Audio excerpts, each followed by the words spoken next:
ini saya akan membahas mengenai swamedikasi dan dagosibu. Tanpa berlama-lama, langsung saja kita lanjut ke inti videonya. Swamedikasi adalah upaya menggunakan atau memperoleh obat tanpa diagnosa, saran dokter, resep, pengawasan terapi, ataupun penggunaan obat untuk mengobati diri sendiri tanpa konsultasi dengan petugas kesehatan.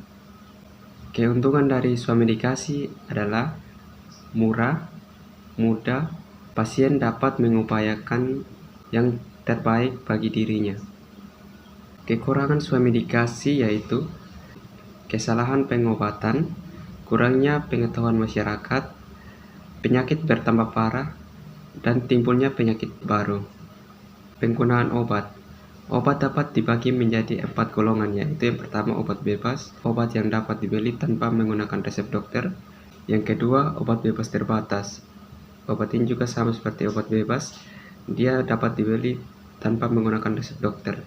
Namun ada beberapa petunjuk yang harus diperhatikan saat menggunakan obat tersebut. Yang ketiga, obat keras dan psikotropika. Yang keempat, obat narkotika.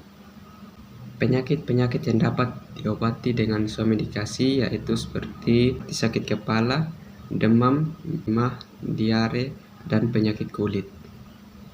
Nah, yang berikut kita lanjut ke dagosibu. Apa itu dagosibu?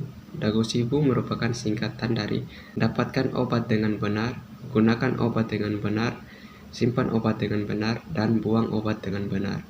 Yang pertama kita masuk di dapatkan obat dengan benar. Obat dapat diperoleh di apotek atau toko obat berizin. Untuk obat beresep hanya dapat diperoleh di apotek. Pastikan apotek yang Anda datangi memiliki izin apotek. Pastikan adanya apotek yang dapat menjamin obat yang Anda gunakan. Nah, jadi ketika kita ingin membeli obat, kita harus memastikan apakah toko atau apotek yang kita kunjungi itu sudah berizin atau belum. Dan kita harus memastikan apakah apotek itu atau toko tersebut dapat memberikan obat yang kita butuhkan. Yang berikut kita lanjut ke gunakan obat dengan baik dan benar. Pastikan obat yang Anda gunakan sudah benar. Pastikan obat masih baik, tidak lewat masa kadaluarsa. Dan baca peringatan dalam kemasannya. Pastikan apakah obat bisa langsung diminum atau ada hal tertentu yang harus dilakukan, misalnya dilarutkan dulu ke dalam air lalu diminum.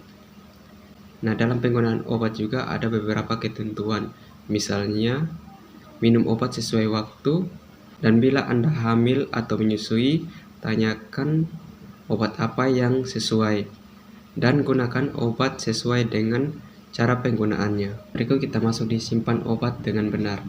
Nah, dalam penyimpanan obat ini kita harus menjauhkan dari jangkauan anak kecil. Dan pada saat kita menyimpan obat ini, kita harus menyimpannya di lemari tertutup dan sudah pasti jauh dari jangkauan anak-anak. Nah, obat juga itu disimpan harus berdasarkan jenisnya. Contohnya obat tablet dan tablet, sirup dan sirup. Buang obat dengan benar. Pada saat kita ingin membuang obat yang sudah kadaluarsa itu, kita harus menghilangkan labelnya. Seperti obat tablet, kita harus merobek kemasannya dan menghilangkan jejak dari obat tersebut. Setelah kita menghilangkan labelnya atau kemasannya, yang berikut obatnya itu kita hancurkan, kita campur dengan ampas kopi, tanah ataupun air, lalu kita masukkan ke dalam kemasan plastik dan kita buang ke tempat sampah. Nah, kalau untuk obat cair, kemasan botolnya itu kita hilangkan juga labelnya, dan untuk botolnya itu kita pecahkan lalu kita buang di tempat yang aman. Nah, untuk obatnya itu bisa kita campurkan dengan seperti tadi juga ampas kopi, ataupun kita bisa buangnya di saluran air. Tujuan dari buang obat seperti itu agar obat tersebut tidak salah digunakan. Contohnya ketika ada oknum-oknum yang tidak bertanggung jawab, mereka mengambil obat tersebut lalu mengganti kemasannya dan menjualnya lagi. Dan juga agar tidak diambil oleh anak-anak kita. Jadi baik, Mungkin sekian edukasi yang dapat saya sampaikan. Sampai bertemu di video saya selanjutnya. Dadah.